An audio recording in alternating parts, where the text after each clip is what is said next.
अब कभी नहीं छूटेंगे आपके फेवरेट टीवी शोज ZEE5 के साथ बिल्कुल फ्री। बस करो तुम्हारा ये ड्रामा।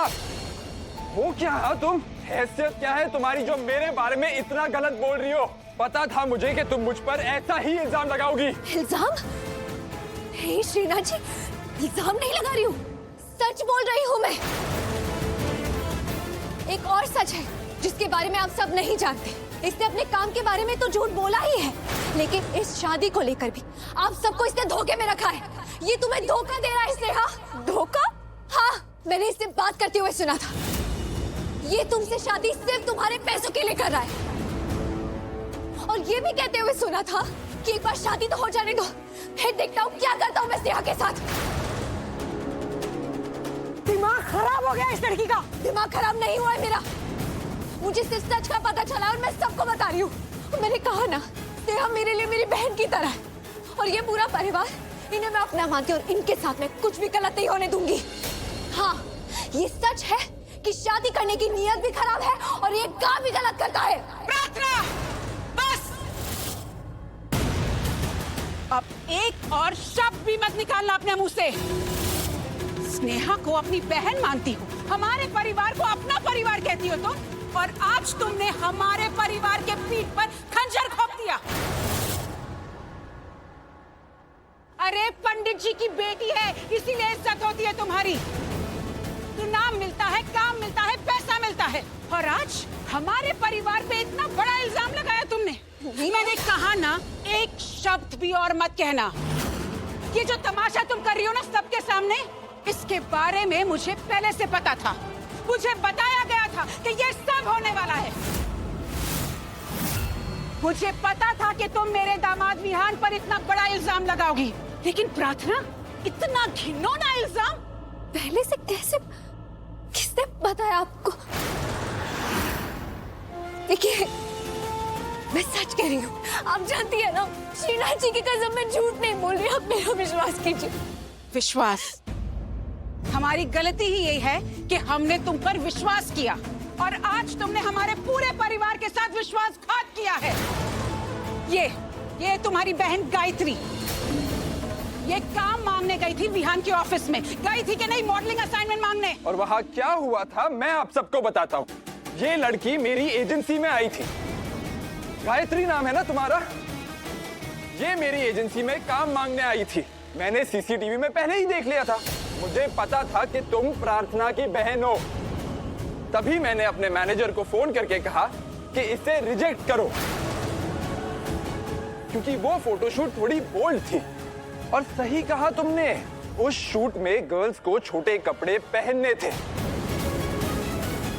क्योंकि वो कैलेंडर शूट हो रहा था।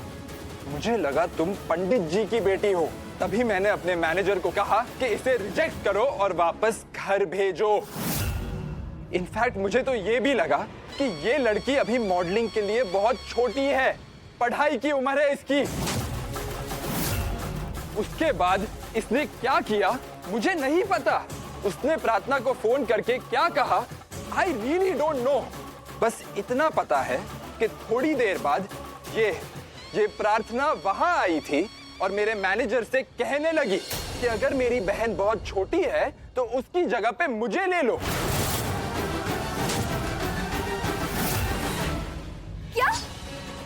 क्या बोले जा रहे तुम? सरासर झूठ है ये। झूठ बोल रहे हो तुम, झूठ बोल रहे हो। आवाज नीची। श्रीनाथ जी की कसम मैं भी खा सकता हूँ। मैं भी कसम खा के कह सकता हूँ कि जो मैं बोल रहा हूँ वो सच है।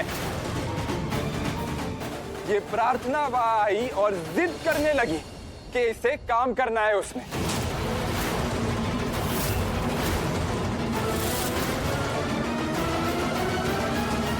और जब मैंने इन दोनों को रिजेक्ट कर दिया तो इसने मेरे स्टाफ के सामने मुझे धमकी दी कि ये मुझसे बदला लेगी।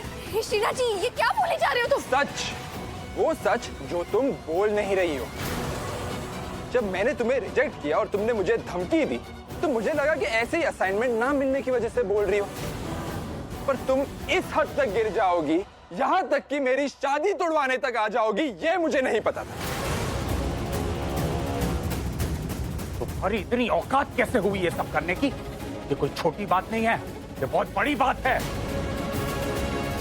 और ये तो छोटे लोग हैं, इनका तो काम ही है ये सब करना। पर स्मिता, हमें तो सोचना पड़ेगा ना कि आखिर ये हो क्या रहा है। जिस घर में मेरा बेटा दामाद बन के आ रहा है, उस घर में उसे इतना सुनना पड़ रहा है, और वो भी एक काम करने वाली के मुंह से। और किस लिए? क्योंकि वो औरतों की इज्जत करता है, और इसीलिए बेचारे को खुद की शादी में सफाई देनी पड़ रही है। सरासर झूठ है ये। गायत्री के बजाय अपने लिए काम मांगने नहीं गई थी। मुझे तो कोई दिलचस्पी भी नहीं है, और ना कभी सोचा है मैंने इस बारे में। लेकिन हाँ, मैं ये बात जानती हूँ कि ये आदमी झूठ बोल रहा है, और मैं ये भी जानती हूँ कि ये झूठ क्यों बोल रहा है। विश्वास कीजिए, मैं सिर्फ नेहा की जिंदगी को बचाने की कोशिश कर रही हूँ। ऐसे इंसान से उसे बचाने की कोशिश कर रही हूँ। विश्वास कीजिए, तो मत बचाओ ना। किसने कहा था तुम्हें मुझे बचाने? और तुम मुझे बचा नहीं रही हो, बल्कि तुम मेरी जिंदगी खराब कर रही हो। तुम मेरी खुशियां बर्बाद कर रही हो। नहीं स्नेहा, मैं ऐसे क्यों करूंगी? तो तुम समझो ना, ये इंसान अच्छा नहीं है। तुम इससे शादी मत करो। तुम प्लीज शादी रोक लो। ये तुम्हें धोखा दे रहा है, ये झूठ बोल रहा है तुमसे। मैंने जो कहा है ना इसके बारे में, एक बात सब सच है। ये लड़कियों का गलत इस्तेमाल करता है, जोर जबरदस्ती गलत काम करवाता है उनसे। और मैंने तो ये भी सुना है कि वहाँ पर पुलिस का छापा भी पड़ने वाला है। तुम मत करो ना इससे शादी। तुम प्लीज शादी तोड़ दो, प्लीज। जाओ यार। देखो, मुझे बिल्कुल भी बुरा नहीं लग रहा है जो तुम कर रही हो मेरे साथ, क्योंकि तुम्हें सच का पता ही नहीं है। मत करो ना ये शादी, मत करो। मेरी बात को समझो, मत करो ये शादी। मत जाओ। अच्छा ठीक है, कुछ समय के लिए ना इस शादी को टाल दो, और सच का पता करो। तुम्हें सच का पूरा पता चल जाएगा। तुम जाओ यहाँ से। दी चलना यहाँ से। हम चलते नहीं यहाँ से, चलते नहीं। स्नेहा की पूरी जिंदगी का सवाल है, उसका ये सच जानना जरूरी है। मैं ये नहीं होने दे सकती। स्नेहा सुनो ना मेरी बात। तुम मेरी बात सुनो। हम सब यहाँ खड़े होके कब से तुम्हारी बकवास सुन रहे हो, और तुम बोली जा रही हो। मैं सब जानती हूँ तुम क्या करती आए हो, और मेरे विहान, मेरे दामाद ने जो एक एक शब्द कहा है ना, वो बिल्कुल सच है। क्योंकि तुम्हें पैसे चाहिए थे ना, कैलेंडर शूट था, तुम्हें पता था कि मॉडल्स को बहुत पैसे मिलेंगे। देखो, मैं जानता हूँ कि तुम गरीब हो, पैसे की जरूरत है घर पे, पर मैं कभी किसी से कुछ भी गलत नहीं करवाता। और वैसे भी हमारे एजेंसी में सिर्फ वही लोग आते हैं जो पढ़े लिखे होते हैं, जिन्हें मॉडलिंग इंडस्ट्री में नाम, इज्जत, फेम कमानी होती है। एंड मोस्ट इम्पोर्टेंट, वो वहां अपनी मर्जी से आते हैं। पर ये दोनों वहां सिर्फ और सिर्फ पैसों के लिए आए थे।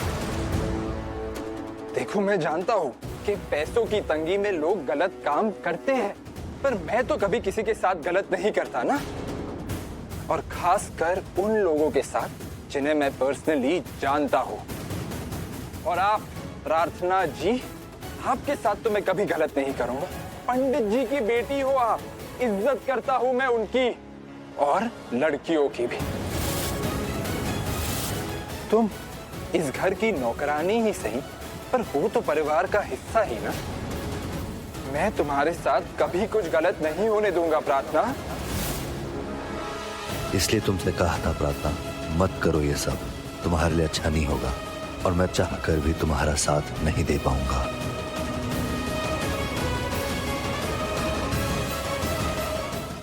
ZEE5 ऐप डाउनलोड करें और देखें सारे एपिसोड्स बिल्कुल फ्री।